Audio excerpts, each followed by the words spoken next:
क्या कभी ऐसा लगता है कि दिन जैसे रेत की तरह मुट्ठी से फिसल रहे हैं? मतलब भागा-दौड़ी बहुत है, कैलेंडर पूरा भरा हुआ है, लेकिन दिन के आखिर में वो गहरी वाली संतुष्टि गायब है। जैसे लगातार चल तो रहे हैं, पर किस दिशा में, ये थोड़ा धुंधला सा है। हाँ हाँ, ये एहसास तो आजकल बहुत लोगों को होता है। एक तरह की व्यस्त खालीपन वाली भावना। लगता है सब कुछ कर रहे हैं, पर क्या वो वाकई मायने रखता है जो हम कर रहे हैं, है ना? बिल्कुल। और उसी उलझन को सुलझाने का एक नजरिया देती है के.आर. गोस्वामी की किताब डिजाइन योर डे। ये नाम हमारे एक श्रोता ने सुझाया था, और इसका टाइटल ही सोचने पर मजबूर करता है, अपने दिन को डिजाइन करना। हाँ, ये जैसे कोई पेंटिंग बना रहा हो या कोई आर्किटेक्ट कुछ डिजाइन कर रहा हो, वैसा साउंड करता है। सही कहा। आमतौर पर हम सोचते हैं कि दिन तो बस हो जाते हैं, हम उन्हें बस जी लेते हैं। हाँ, पर ये किताब कह रही है कि नहीं, हम अपने दिनों के क्या कहते हैं आर्किटेक्ट बन सकते हैं। बिल्कुल। उन्हें सोच समझकर एक शक्ल दे सकते हैं। तो आज हम इसी किताब design your day, shape habits, eliminate distractions, grow inner power and build the life with purpose के गहरे विचारों में उतरेंगे, उनकी पड़ताल करेंगे। किताब का एक जो सेंट्रल आइडिया है वो मुझे बहुत दिलचस्प लगा कि हमारी सबसे कीमती चीज समय नहीं बल्कि हमारा ध्यान यानी अटेंशन है। ये बहुत बहुत जरूरी बात है, खासकर आज के जमाने में जहाँ हर चीज हमारा ध्यान खींचने की फिराक में है। और किताब कहती है कि एक अच्छी तरह से डिजाइन किया गया दिन हमें इस ध्यान के बिखराव से निकालकर एक सचेत, मतलब एक उद्देश्यपूर्ण जीवन की ओर ले जा सकता है। सही। और इसके लिए किताब व्यवहारिक और दार्शनिक दोनों तरह के रास्ते बताती है। हाँ बिल्कुल। आदतें बनाने से लेकर ध्यान भटकाने वाली चीजों से बचने तक, फिर अपनी अंदरूनी ताकत बढ़ाने और आखिर में एक उद्देश्य के साथ जीवन बनाने तक, ये 4 पिलर्स हैं जिन पर पूरी किताब टिकी है। तो चलिए पहले पिलर से शुरू करते हैं, आदतों को आकार देना यानी शेप हैबिट्स। लेखक दिन के ब्लूप्रिंट की बात करते हैं। अक्सर लगता है कि रूटीन या संरचना थोड़ी बोरिंग होती है, वो हमारी आजादी छीन लेती है, पर किताब का नजरिया कुछ अलग है। हाँ, और यही इसकी खूबसूरती है मुझे लगता है। किताब कहती है कि संरचना असल में आजादी देती है, छीनती नहीं। अच्छा, ये थोड़ा उल्टा लगता है सुनने में, संरचना और आजादी। हाँ, पर सोचिए, अगर हर सुबह उठकर ये सोचना पड़े कि पहले ब्रश करें या पानी पिएं या नाश्ते में क्या खाएं, हर छोटी चीज पर फैसला लेना पड़े, तो कितनी मेंटल एनर्जी खर्च होगी, है ना? हाँ, वो तो है। रोज के छोटे छोटे फैसले भी मतलब थका देते हैं कभी कभी। बिल्कुल। तो एक तय ढांचा, या जैसा लेखक कहते हैं रिदम, एक लय होने से हमें इन छोटे छोटे फैसलों के बोझ से मुक्ति मिल जाती है। ये कोई रिजिडिटी या कठोरता नहीं है, ये एक सहज प्रवाह है, जैसे संगीत में एक लय होती है। अच्छा, लय, ये शब्द अच्छा है। हाँ, और ये हमारी ऊर्जा बचाता है ताकि हम उसे ज्यादा जरूरी चीजों पर लगा सकें।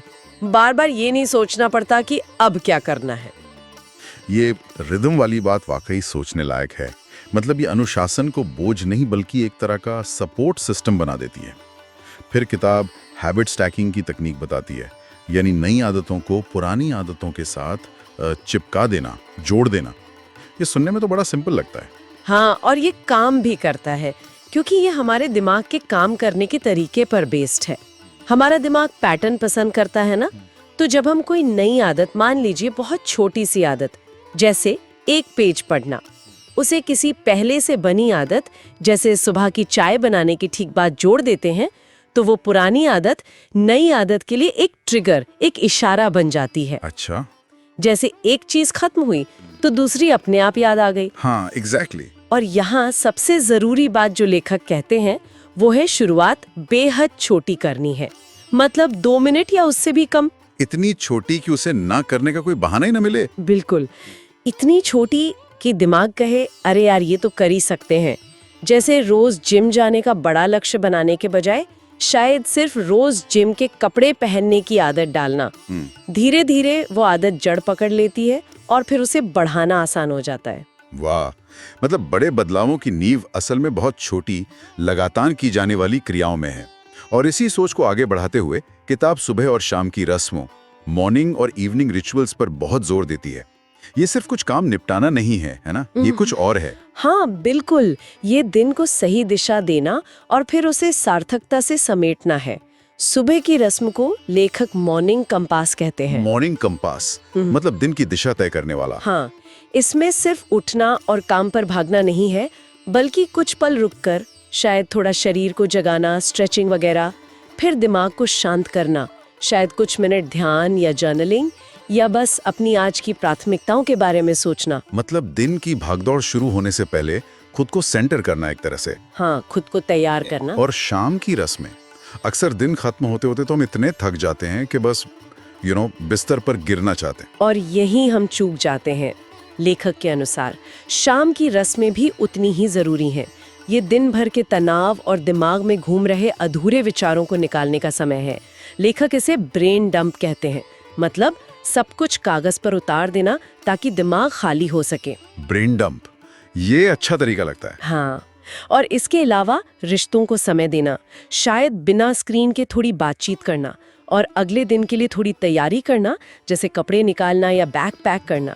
ये दिन को बस अधूरा छोड़ने के बजाय उसे सचेत रूप से पूरा करने जैसा है, एक तरह का क्लोजर देना। इससे शायद नींद भी बेहतर आती होगी और अगला दिन ज्यादा शांत मन से शुरू होता होगा। बिल्कुल, और ये सुबह शाम की आदतें मिलकर ही वो ब्लूप्रिंट बनाती हैं जिसकी बात हमने शुरू में की थी। वो ढांचा तैयार करती हैं। सही है। तो ये आदतें हमें एक मजबूत नींव देती हैं, लेकिन आज की दुनिया में उस नींव पर टिके रहना ही अपने आप में एक चैलेंज है ना? चारों तरफ इतना डिस्ट्रैक्शन है, फोन की घंटियां, सोशल मीडिया, खबरों की बाढ़। किताब इस चुनौती से कैसे निपटती है? आपने नॉइज ट्रैप का जिक्र किया था शुरू में। हाँ, और यही किताब का दूसरा महत्वपूर्ण भाग है, ध्यान भटकाने वाली चीजों को हटाना, एलिमिनेट डिस्ट्रैक्शंस। लेखक कहते हैं कि हम एक शोर के जाल या नॉइज ट्रैप में जी रहे हैं, और यह सिर्फ बाहर का शोर नहीं है, जैसे ट्रैफिक या टीवी का शोर। ये अंदरूनी शोर भी है। अंदरूनी शोर जैसे दिमाग में लगातार चलती अधूरे कामों की लिस्ट, दूसरों से अपनी तुलना करना, सोशल मीडिया पर देखकर भविष्य की चिंताएं करना। ये सब हमारी मानसिक ऊर्जा, या जिसे किताब संज्ञानात्मक ऊर्जा, कॉग्निटिव एनर्जी कहती है, उसे धीरे धीरे चुपके से खत्म करते रहते हैं। हमें पता भी नहीं चलता। संज्ञानात्मक ऊर्जा मतलब हमारी सोचने, समझने, ध्यान लगाने की क्षमता।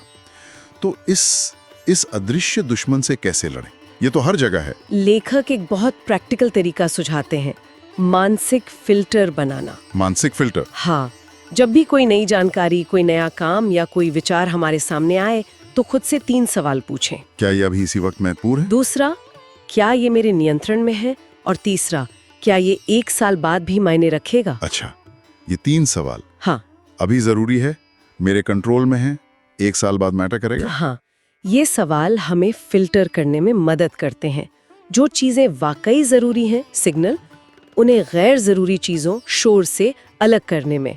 ये एक तरह से हमारे दिमाग के लिए स्पैम फिल्टर बनाने जैसा है। ये तो बहुत बहुत प्रैक्टिकल सलाह है, रोजमर्रा में इस्तेमाल की जा सकती है। और इसी ध्यान के बिखराव से जुड़ा है एक और बड़ा मुद्दा, मल्टीटास्किंग का मिथक। हमें लगता है हम एक साथ कई काम करके सुपर प्रोडक्टिव बन रहे हैं। हाँ, ये बहुत बड़ा भ्रम है। पर किताब कहती है ये धोखा है। यहाँ तक कि एक काम से दूसरे पर सिर्फ ध्यान ले जाने में भी एक कीमत चुकानी पड़ती है, स्विचिंग कॉस्ट। ये बिल्कुल सच है। रिसर्च भी ये बताती है कि हमारा दिमाग असल में एक समय में एक ही चीज पर ठीक से फोकस कर सकता है। जिसे हम मल्टीटास्किंग समझते हैं, वो असल में तेजी से एक काम से दूसरे पर कूदना है, टास्क स्विचिंग।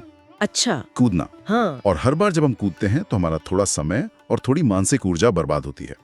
इसी को स्विचिंग कॉस्ट कहते हैं। शुरू में ये पता नहीं चलता, लेकिन धीरे धीरे ये जमा होकर हमारी प्रोडक्टिविटी और हमारे काम की क्वालिटी दोनों को कम कर देता है। तो उपाय क्या है? सिंगल टास्किंग, एक बार में एक ही काम करना। हाँ, सिंगल टास्किंग। और उससे भी बढ़कर किताब डीप वर्क की अवस्था में जाने की बात करती है। डीप वर्क, गहरा काम? हाँ, ये वो अवस्था है जब हम बिना किसी भटकाव के पूरी एकाग्रता से किसी एक मुश्किल या जरूरी काम पर लगते हैं।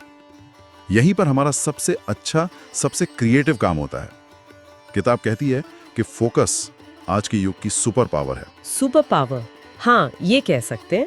और इसे साधने के लिए सिर्फ मल्टीटास्किंग से बचना काफी नहीं है। हमें जानबूझकर ऐसी परिस्थितियां बनानी पड़ती हैं जहां ये गहरा काम संभव हो सके। जैसे फोन को दूर रखना या साइलेंट मोड पर डालना, अपने कैलेंडर में डीप वर्क के लिए खास समय ब्लॉक करना, और अपने दिमाग को धीरे धीरे ट्रेन करना कि वो लंबे समय तक एक चीज पर टिका रहे। लेकिन ये डिजिटल दुनिया, ये हमें लगातार खींचती रहती है। स्क्रोलिंग की आदत, नोटिफिकेशन की आवाज, इनसे कैसे बचें? क्या हमें टेक्नोलॉजी का दुश्मन बन जाना चाहिए? नहीं नहीं, किताब का नजरिया यहाँ भी बहुत संतुलित है। वो टेक्नोलॉजी को विलन नहीं मानती, बल्कि कहती है कि हमें डिजिटल अनुशासन सीखना होगा। डिजिटल अनुशासन? हाँ, इसका मतलब है टेक्नोलॉजी को दुश्मन समझने के बजाय उसे एक सचेत उपकरण, एक इंटेंशनल टूल बनाना। हमें तय करना होगा कि हम टेक्नोलॉजी को कब, क्यों और कैसे इस्तेमाल करेंगे, ताकि वो हमारे लक्ष्यों को पूरा करने में मदद करे, ना कि हमारा ध्यान चुरा ले। अच्छा, तो मतलब टेक्नोलॉजी दुश्मन नहीं है, बस हमें उसका मालिक बनना है, गुलाम नहीं। बिल्कुल। जैसे घर में फोन फ्री जोन बनाना, डाइनिंग टेबल पर या बेडरूम में फोन न ले जाना, नोटिफिकेशन बंद रखना, या कम से कम गैर जरूरी ऐप्स की। सोशल मीडिया के लिए दिन में एक निश्चित समय तय करना। ये छोटे छोटे कदम बड़ा फर्क ला सकते हैं। ये संतुलन साधना वाकई जरूरी है। चलिए अब तीसरे हिस्से पर आते हैं, जो मुझे पर्सनली बहुत जरूरी लगता है, आंतरिक शक्ति बढ़ाना, ग्रो इनर पावर। किताब एक थोड़ी चौंकाने वाली बात कहती है कि हमारी असली करेंसी, असली मुद्रा समय नहीं बल्कि ऊर्जा है। इसे थोड़ा खोलेंगे? हाँ, ये वाकई सोचने का नजरिया बदल देता है। हम हमेशा टाइम मैनेजमेंट की बात करते हैं, टाइम बचाने की सोचते हैं, पर लेखक कहते हैं कि सोचिए, अगर आपके पास बहुत समय है लेकिन कोई एनर्जी ही नहीं है, तो उस समय का क्या करेंगे? हाँ, बात तो सही है। थके हुए हो तो खाली समय भी बोझ लगता है। बिल्कुल। तो ऊर्जा, शारीरिक, मानसिक और भावनात्मक ऊर्जा ही वो असली ईंधन है जो हमें काम करने, रिश्ते निभाने और जीवन का आनंद लेने की क्षमता देता है। किताब इसे एक बैंक अकाउंट की तरह देखने को कहती है। Energy bank account? हाँ, कुछ चीजें हैं जो इस अकाउंट में ऊर्जा जमा करती हैं, डिपॉजिट करती हैं, जैसे अच्छी नींद, पौष्टिक खाना, एक्सरसाइज, हंसी मजाक, अपने प्रियजनों के साथ अच्छा समय बिताना। और कुछ चीजें हैं जो ऊर्जा निकालती हैं, विड्रॉ करती हैं, जैसे चिंता करना, गुस्सा करना, टालमटोल करना, नेगेटिव लोगों के साथ ज्यादा रहना, बहस करना। तो हमें अपने इस एनर्जी अकाउंट का अच्छा मैनेजर बनना होगा। ये देखना होगा कि कहाँ से ऊर्जा लीक हो रही है। एग्जैक्टली। लेखक एनर्जी लीक्स की बात करते हैं, वो आदतें या स्थितियां जो हमारी ऊर्जा को चुपके से बहा ले जाती हैं, हमें पता भी नहीं चलता।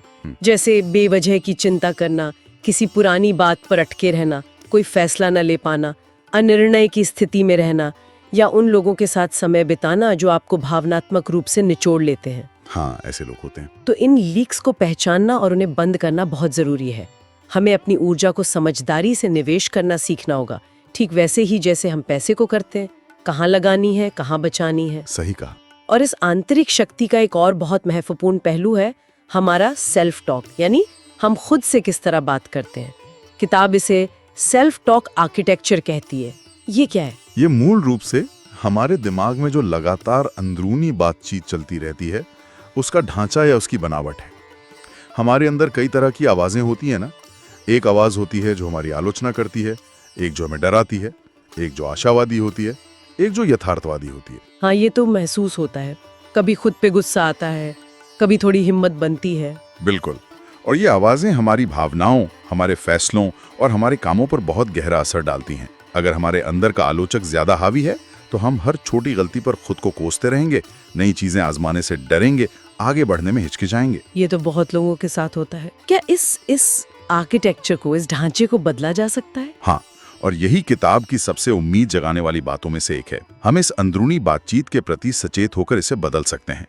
जैसे एक आर्किटेक्ट किसी पुरानी इमारत को रिनोवेट करता है, उसे नई शक्ल देता है, वैसे ही हम अपने सेल्फ टॉक को भी रीडिजाइन कर सकते हैं। रीडिजाइन कैसे? पहला कदम है उन नकारात्मक विचारों को पहचानना जब वो आए, फिर उन पर सवाल उठाना, पूछना क्या ये वाकई सच है, या ये सिर्फ मेरा डर बोल रहा है, या इसका क्या सबूत है, और फिर उन्हें ज्यादा संतुलित, ज्यादा दयालु और ज्यादा मददगार विचारों से बदलना। जैसे मैं अभी सीख रहा हूं, या एक गलती का मतलब ये नहीं कि मैं नाकाम हूं, या मैं इसे संभाल सकता हूं। मतलब खुद के प्रति थोड़ा नर्म रवैया अपनाना। हाँ। और सच्चाई के करीब रहना। हाँ, ये एक अभ्यास है, रातों रात नहीं होता, लेकिन धीरे धीरे इससे हमारी आंतरिक शक्ति बहुत बढ़ती है। हम अपने सबसे बड़े आलोचक के बजाय अपने सबसे अच्छे दोस्त बन सकते हैं। खुद के प्रति दयालु और यथार्थवादी होना, ये आंतरिक शक्ति की नींव है। और इसी से जुड़ी है लचीलेपन की बात, रेजिलियंस की। जीवन में मुश्किलें तो आती ही हैं, उतार चढ़ाव तो होते ही हैं। किताब कहती है कि लचीलापन कोई जन्मजात गुण नहीं है, बल्कि एक सीखा जाने वाला कौशल है, एक स्किल है। बिल्कुल। रेजिलियंस या लचीलापन वो क्षमता है जो हमें मुश्किलों, असफलताओं या बड़े बदलावों से सिर्फ उभरने में ही मदद नहीं करती, बल्कि उनसे सीखकर और मजबूत बनने में भी मदद करती है।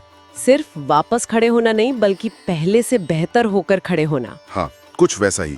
और ये सिर्फ पॉजिटिव सोचने से कहीं ज्यादा है। इसमें कई चीजें शामिल हैं, जैसे असफलता को व्यक्तिगत हार मानने के बजाय सीखने का अवसर समझना, पूछना इस अनुभव से मैं क्या सीख सकता हूँ या अगली बार मैं क्या अलग कर सकता हूँ। नजरिए का फर्क है ये तो। हाँ, और अपनी भावनाओं को नियंत्रित करना सीखना, मतलब मुश्किल आने पर तुरंत रिएक्ट करने के बजाय एक पल रोककर सोचना, समझना और फिर प्रतिक्रिया देना। और साथ ही बदलाव के साथ ढलने की क्षमता, अडेप्टेबिलिटी विकसित करना, क्योंकि जीवन बदलता रहता है और जो लोग बदलाव को स्वीकार करके उसके अनुसार खुद को ढाल लेते हैं वो ज्यादा लचीले होते हैं। तो ये भी एक तरह की ट्रेनिंग है, जैसे मसल बनाते हैं। हाँ बिल्कुल, इसे अभ्यास से मजबूत किया जा सकता है। आदतें, ध्यान, आंतरिक शक्ति, ये सब हमें तैयार करते हैं चौथे और अंतिम भाव के लिए, उद्देश्य के साथ जीवन बनाना, build the life with purpose. यहाँ लेखक एक बड़ी दिलचस्प सलाह देते हैं, घड़ी क्लॉक के बजाय कंपास के साथ जीने की। इसका क्या मतलब है? ये एक बहुत गहरी बात है। असल में घड़ी हमें क्या बताती है? वो हमें बताती है कि कितना समय बीत गया या कितना बचा है। हाँ, वो टिक टिक करती रहती है। हाँ, वो गति, स्पीड और तात्कालिकता पर जोर देती है, अभी करो, जल्दी करो। जबकि कंपास हमें दिशा दिखाता है। वो बताता है कि हमारे लिए सही रास्ता कौन सा है, हमारे असली मूल्य क्या है, हमारा ट्रू नॉर्थ क्या है। ट्रू नॉर्थ मतलब हमारी असली दिशा। हाँ, तो लेखक कहते हैं कि सिर्फ तेज दौड़ना काफी नहीं है, जरूरी यह है कि हम सही दिशा में दौड़ रहे हो, वरना हम बहुत तेजी से गलत जगह पहुंच सकते हैं। ये बात तो सोचने वाली है, अपनी भागदौड़ को अपने मूल्यों और बड़े लक्ष्यों के साथ अलाइन करना। पर ये पता कैसे चले कि हमारा कंपास किस दिशा में इशारा कर रहा है? और इतनी भागदौड़ भरी जिंदगी में घड़ी की टिक टिक के बीच कंपास की आवाज सुने कैसे? हाँ, ये आसान नहीं है। इसके लिए थोड़ा रुकना और आत्मचिंतन करना जरूरी है। खुद से कुछ बड़े सवाल पूछना, जैसे मेरे लिए जीवन में सबसे ज्यादा महत्वपूर्ण क्या है, मैं किस तरह का इंसान बनना चाहता हूँ, मैं दुनिया पर क्या पॉजिटिव असर छोड़ना चाहता हूँ। ये तो बड़े सवाल हैं। हाँ, और इनके जवाब शायद तुरंत ना मिले, हो सकता है पूरी जिंदगी लगते रहें, लेकिन इन पर सोचना शुरू करना ही अपने कंपास को एक्टिवेट करना है। और जब हमें अपनी दिशा थोड़ी थोड़ी स्पष्ट होने लगती है, तो फिर अगला कदम है उन चीजों को ना कहना सीखना जो उस दिशा से मेल नहीं खाती। ना कहना, ये शायद सबसे मुश्किल कामों में से एक है। हाँ, बहुत मुश्किल। खासकर उन चीजों को ना कहना जो घड़ी के हिसाब से अर्जेंट लग रही हों, जरूरी लग रही हों या जिनसे दूसरों को खुशी मिले। लेकिन कंपास के साथ जीने का मतलब है जरूरी को तात्कालिक पर प्राथमिकता देना। समझ गया। और इसी उद्देश्य से जुड़ा है उद्देश्य संचालित उत्पादकता का विचार, पर्पस ड्रिवन प्रोडक्टिविटी। किताब कहती है कम करके ज्यादा हासिल करना। ये कैसे संभव है? ये तो उल्टा लगता है। हाँ, ये विरोधाभासी लगता है, पर असल में है नहीं। इसका मतलब ये नहीं कि आलसी हो जाएं। इसका मतलब है अपनी ऊर्जा और अपना ध्यान उन गिने चुने कामों पर केंद्रित करना जो वास्तव में आपके कंपास की दिशा में, आपके बड़े लक्ष्यों में सबसे ज्यादा योगदान करते हैं। अच्छा, सिर्फ व्यस्त रहने के लिए कुछ भी करते रहने के बजाय। बिल्कुल। यहाँ पैरेटो सिद्धांत जो 80-20 नियम कहलाता है वो लागू होता है। अक्सर हमारे 80% परिणाम हमारे सिर्फ 20% प्रयासों से आते हैं। हाँ, ये सुना है मैंने। तो उद्देश्य संचालित उत्पादकता का मतलब है उन 20% सबसे महत्वपूर्ण कामों को पहचानना और उन पर अपना सर्वश्रेष्ठ देना, अपनी पूरी एनर्जी और फोकस लगाना, और बाकी 80% कम महत्वपूर्ण कामों को या तो हटा देना या डेलीगेट करना या कम समय देना। तो ये स्मार्ट वर्क है, सिर्फ हार्ड वर्क नहीं। गैर जरूरी चीजों को हटाना, एलिमिनेट करना, और अपने सबसे प्रभावी समय में जब एनर्जी ज्यादा हो तब सबसे महत्वपूर्ण काम करना।